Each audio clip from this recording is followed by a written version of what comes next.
الرحمن الرحیم۔ شروع اللہ کے بابرکت نام سے جو بڑا مہربان نہایت رحم والا ہے۔ سورہ احزاب درس نمبر 1 آیت نمبر 1 2 3 4۔ پہلے آیت میں اللہ رب العزت نے نبی صلی اللہ علیہ وآلہ وسلم کو خطاب فرمایا، یا ایھا النبی اتق اللہ، اے پیغمبر صلی اللہ علیہ وآلہ وسلم اللہ سے ڈرتے رہنا۔ ولا تطع الکافرین، اور اطاعت نہ کرو، تابعداری نہ کرو کافروں کی اور منافقوں کی، ان کا کہنا نہ مانو۔ چونکہ شأن نزول میں ہم نے جو 3 روایات بیان کیے ہیں پہلے لیکچر میں، اگر اس پر نظر ڈالی جائے تو آیت کی مناسبت وہ واضح طور پر معلوم ہو جائے گی کہ منافقین آپ صلی اللہ علیہ وآلہ وسلم کے ہاں آتے، نبی صلی اللہ علیہ وآلہ وسلم ان کو مسلمان تصور کرتے اور ان کی باتوں سے تسامح فرماتے۔ اگر کوئی غلطی ان سے ہو جاتی تو نبی صلی اللہ علیہ وآلہ وسلم اصلاح کی نیت سے چشم پوشی فرماتے، مصالحت کی نیت سے چشم پوشی فرماتے، تو اللہ نے فرمایا یہ منافقین ہے، مسلمان نہیں ہے۔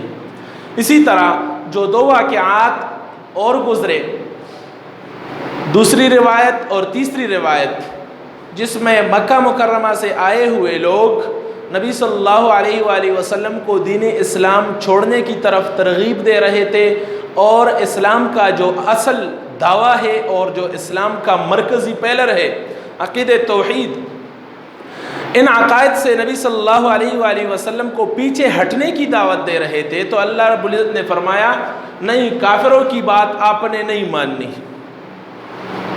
یہاں اگر ہم پہلے دیکھیں، یا ایھا النبی اتق اللہ، اے نبی صلی اللہ علیہ وآلہ وسلم اللہ سے ڈرو، ولا تطع الکافرین والمنافقین، اتق اللہ، اللہ سے ڈرنا۔ نبی صلی اللہ علیہ وآلہ وسلم تو اللہ سے ڈرنے والے تھے۔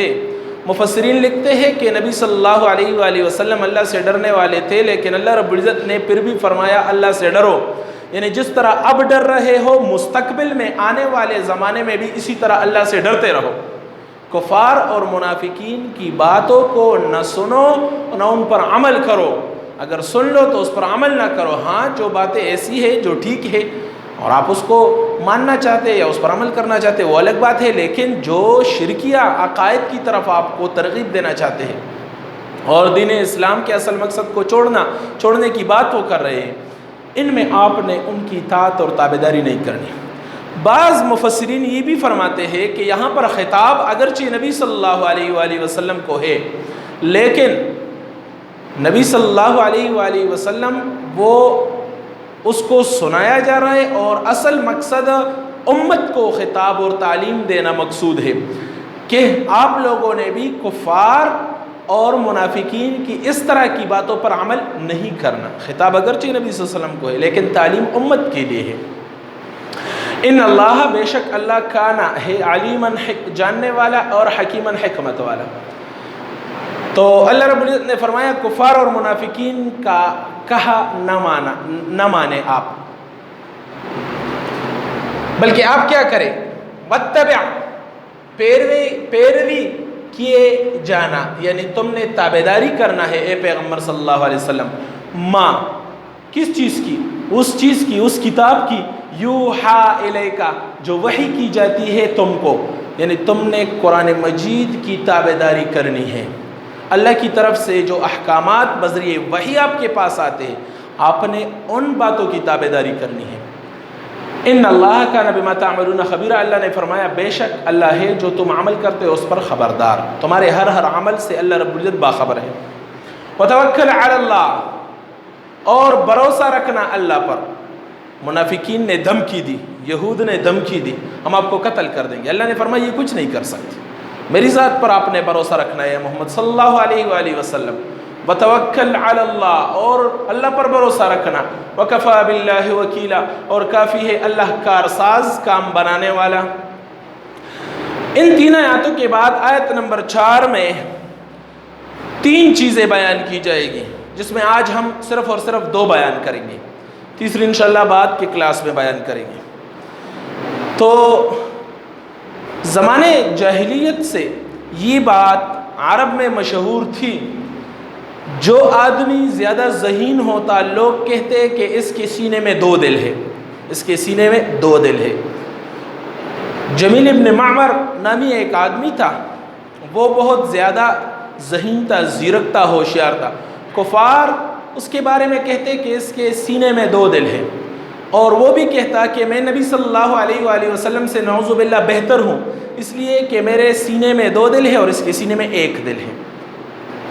تو یہ ایک جاہلانہ سی بات ان کے ذہنوں میں پڑ چکی تھی۔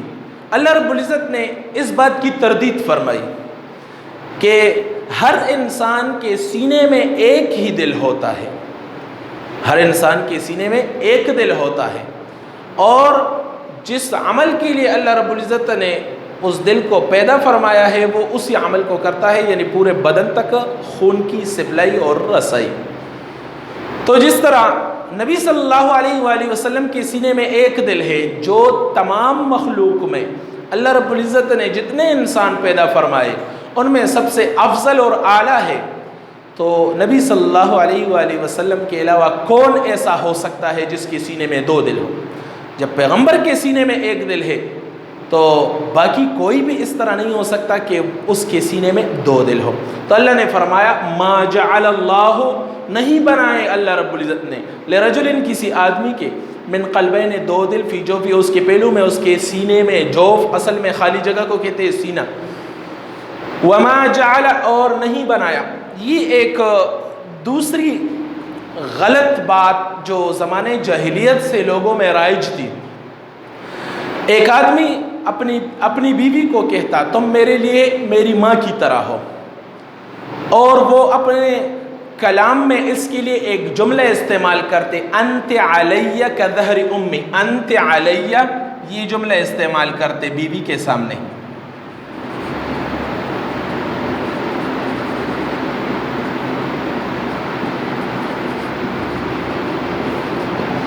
تم میرے لیے میری ماں کی پیٹھ کی طرح ہو۔ چونکہ یہاں پر یہ لفظ زہر استعمال ہوتا ہے، زہر پیٹھ کو کہتے ہیں، اس لیے اس مسئلے کو مسئلہ زہار کہتے ہیں۔ قرآن مجید میں بھی یہاں پر اس کے لیے استعمال ہوا ہے وما جعل ازواجکم اللائی تظاہرون منہن امہاتکم، جن سے تم زہار کرتے ہو، یعنی جن بیویوں سے تم، اپنی بیویوں سے تم یہ الفاظ کہہ لیتے ہو، اور پھر اس طرح الفاظ کہنے کے بعد تمہارے ذہنوں میں یہ بات ہوتی ہے کہ میں نے اس طرح جب کہہ دیا تو یہ الفاظ کہنے کے بعد یہ میری بیوی میرے لیے میری ماں کی طرح بن گئی۔ تو جس طرح ماں کے ساتھ ازدواجی تعلقات حرام ہیں، اس طرح بیوی کے ساتھ بھی حرام ہے۔ اسی طرح ایک واقعہ نبی صلی اللہ علیہ وآلہ وسلم کے زمانے میں پیش آیا حضرت خولہ بنت ثعلبہ کے ساتھ۔ وہ نبی صلی اللہ علیہ وآلہ وسلم کے پاس آئی اور مسئلہ بیان کیا۔ نبی صلی اللہ علیہ وآلہ وسلم نے فرمایا ایز اٹ از، جس طرح پہلے سے یہ واقعہ آ رہا ہے، لوگ کرتے ہیں اور بیوی اس پر کیا ہو جاتی ہے، حرام ہو جاتی ہے، اسی طریقے پر عمل کیا جائے گا، کیونکہ ابھی تک اللہ نے اس کے بارے میں کوئی حکم نازل نہیں فرمایا۔ لیکن پھر اللہ رب العزت نے اس موقع پر سورہ مجادلہ میں، سورہ مجادلہ پارہ نمبر 28 میں، وہاں پر کفارہ زہار کو ذکر کیا کہ یا تو غلام آزاد کرنا ہے، یا 60 روزے مسلسل رکھنے ہیں، اور یا 60 مسکینوں کو 2 وقت کھانا کھلانا ہے۔ اس کے بعد یہ بیوی اس مرد کے لیے حلال ہو جائے گی، لیکن اس پر ہمیشہ کے لیے اس طرح کے الفاظ کہنے سے بیوی حرام نہیں ہوتی۔ تو اللہ نے فرمایا جن عورتوں کو، جن بیویوں کو تم زہار کے ذریعے حرام جانتے ہو تو زہار کی وجہ سے وہ حرام نہیں ہوگی، لیکن اس طرح کہنا ایک جرم ہے، اس لیے جرم کی سزا آپ لوگوں کو ملے گی، اور وہ سزا سورہ مجادلہ میں اس کا ذکر موجود ہے پارہ نمبر 28 میں۔ تو اللہ نے فرمایا وما جعل، اور نہیں بنایا، ازواجکم اللائی، تمہاری عورتوں کو، تظاہرون، جن سے تم زہار کرتے ہو، منہن، ان میں سے، امہاتکم، تمہاری مائیں یا تمہاری ماں، جمع کا لفظ استعمال کرے یا واحد کا لفظ امہات چونکہ جمع ہے اس لیے یہاں پر ہم جمع کا لفظ بھی استعمال کر سکتے ہیں. وہ زہار کی وجہ سے ماں نہیں بنے گی بلکہ وہ آپ کی بیوی ہی رہے گی، لیکن یہ ایک ناپسندیدہ بات ہے، اس لیے اللہ رب العزت نے اس پر سزا جو ہے وہ لازم فرمائی ہے.